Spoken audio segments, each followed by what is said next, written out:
The latest official data shows that Guangdong's unemployment rate has reached a 10-year high. Homeless people can be seen everywhere on the streets. Even many of my friends are now unemployed. You can't imagine how brutal this year's job market is. Some people have been unemployed for months, others for more than a year. Everyone is desperately submitting resumes, but there are few responses. One of my friends told me that HR used to rush to contact him, but now, after submitting hundreds of resumes, most go unanswered. Occasionally he gets a reply, but then hears nothing more. A grain of sand in this era feels like a mountain on our shoulders. This is the street at 5 in the morning.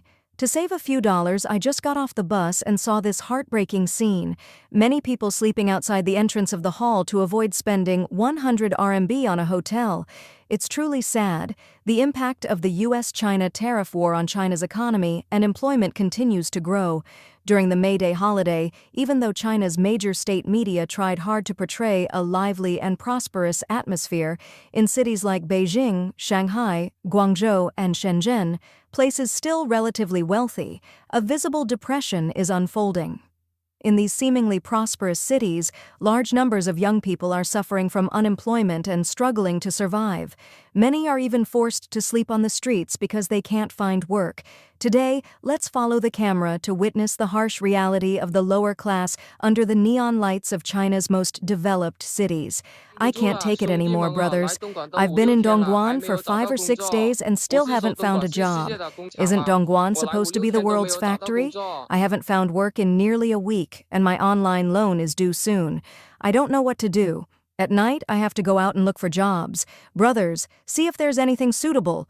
Why are wages only 15 or 16 RMB per hour? How can we survive on that? There's an apprenticeship position for maintenance over here. Brothers, go ask if they still need people. Can you do it? Have you done it before? What?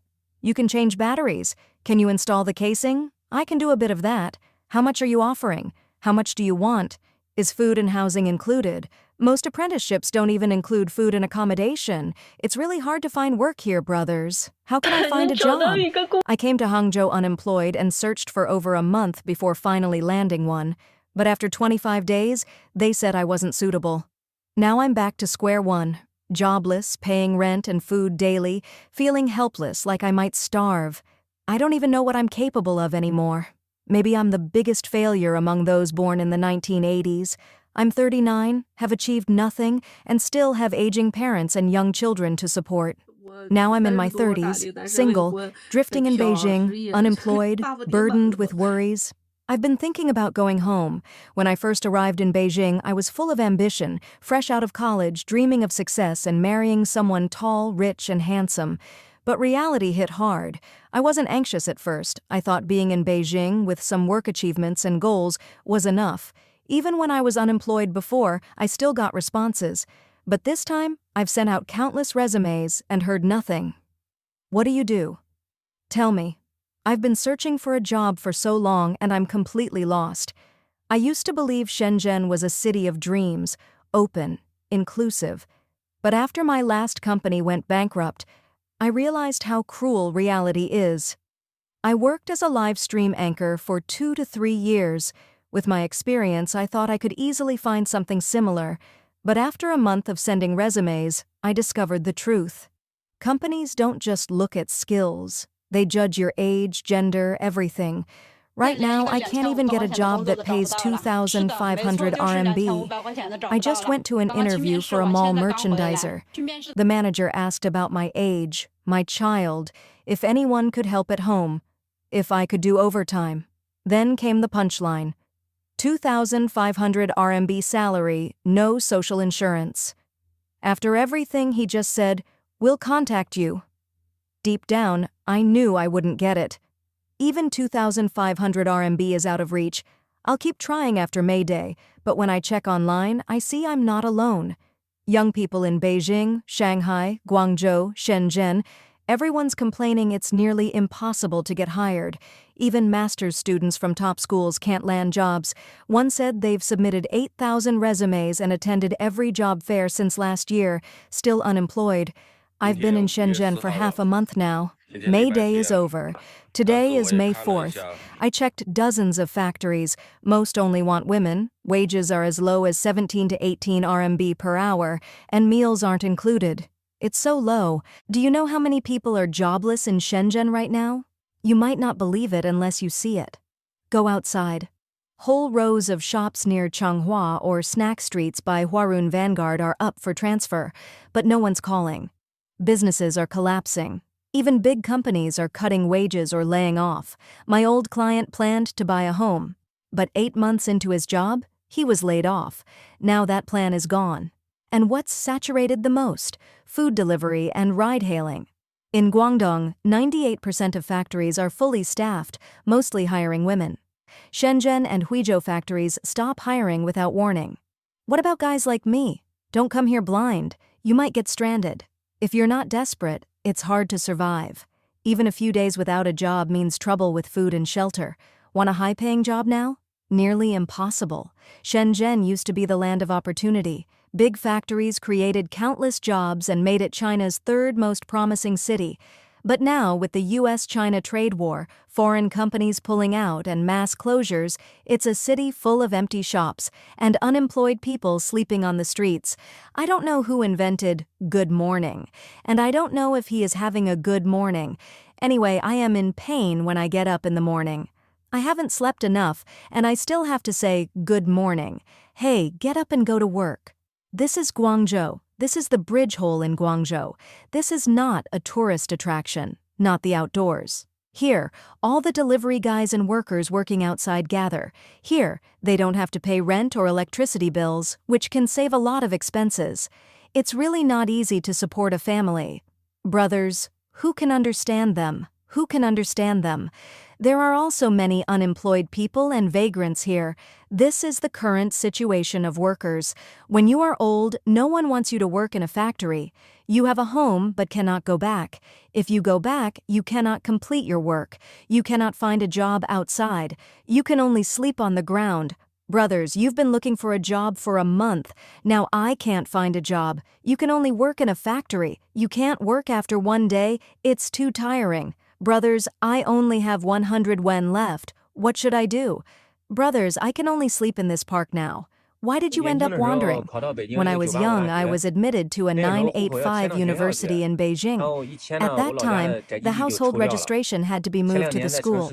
Then when I moved, my homestead was taken away. I was unemployed in the city 2 years ago. Now I have no place to go. Did you go to college? Computer, history, principles of Marxism, whatever you ask. Hey, knowledge changes destiny. I may have to sleep in the park in 2 days. I don't have a job now. I worked in the factory for a few days and then left. I'm almost out of money. I may find a park to sleep in 2 days. I really didn't expect that I would end up like this when I first came to Shenzhen. Why am I so useless at this age? They still haven't paid me the 2 months' rent. Do I have the nerve to continue living here? Huh? Get out of here quickly.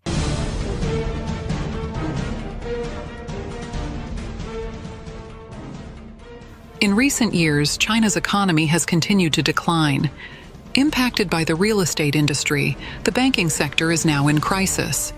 Recently, several bank branches in China have faced difficulties with cash withdrawals, leading to dissatisfaction among depositors. Regarding the reduction of bank card transfer limits, many users believe that banks are deliberately making it harder for funds to flow out by setting such limits. According to a recent report by Shell Finance of the Beijing News, many bank card users reported that their bank card limits were restricted without their knowledge. Some people visited bank branches to increase their credit limits in order to use their bank cards normally, but some cardholders ultimately gave up using them altogether.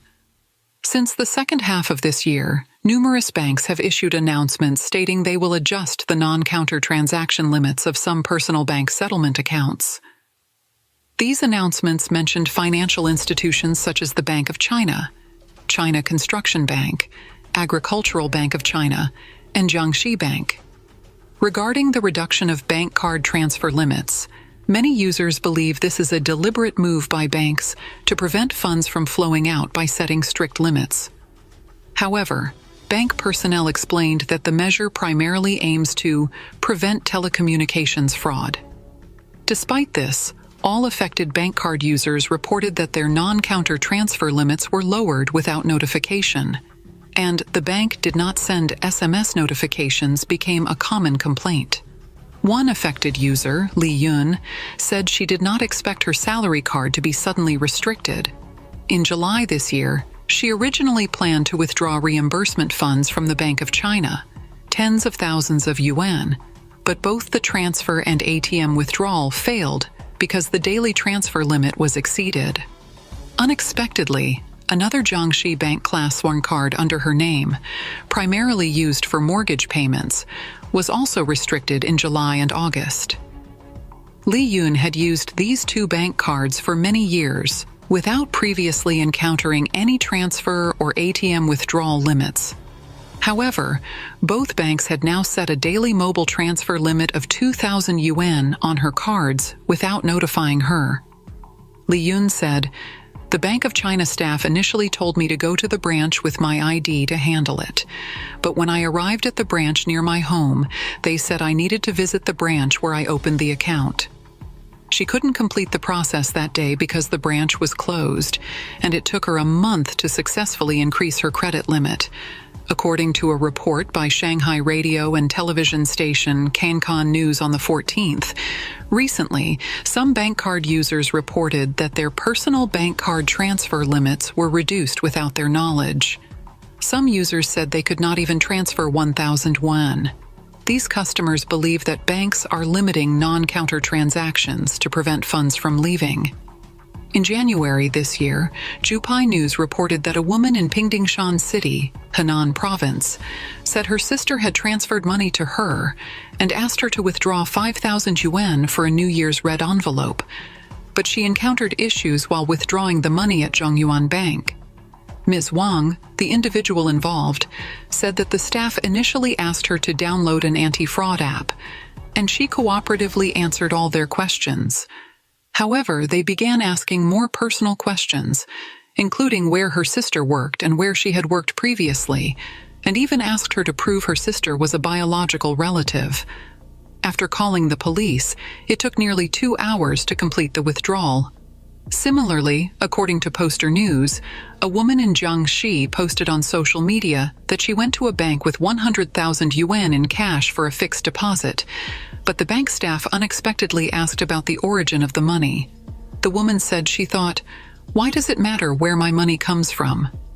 Just follow my instructions." She felt it made her look like she had stolen the money. When she asked why they questioned her, they responded that it was bank policy.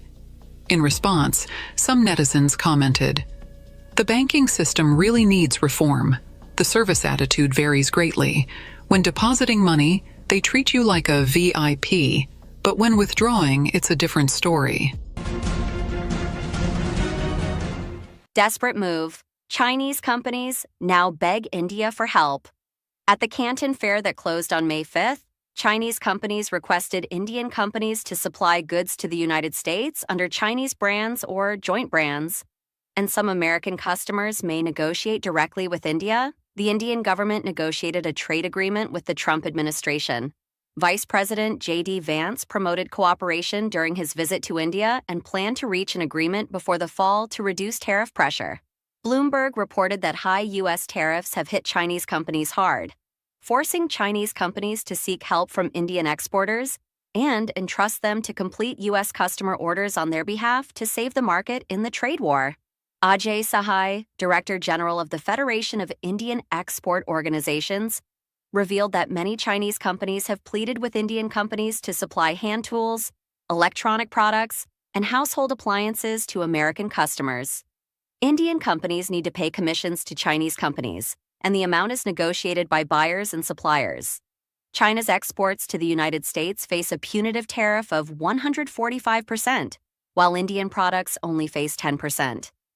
If the 90-day negotiations are fruitless, India will face a tariff of 26%. After Trump returned to the White House, he imposed a 46% tariff on Vietnam and other Southeast Asian countries. It is difficult for Chinese companies to transship through Southeast Asia, and India has become a new hope. However, India has set restrictions on investment from China, and Chinese companies cannot set up factories or transship goods there. Industry insiders pointed out that Washington is putting pressure on Beijing through tariffs, and the differences between the United States and China are difficult to resolve. Chinese companies are struggling to find a way out. It is still unclear whether India can become a lifeline. Industry insiders said that under the impact of U.S. tariffs, Chinese companies are contacting Indian exporters and asking them to complete orders on their behalf.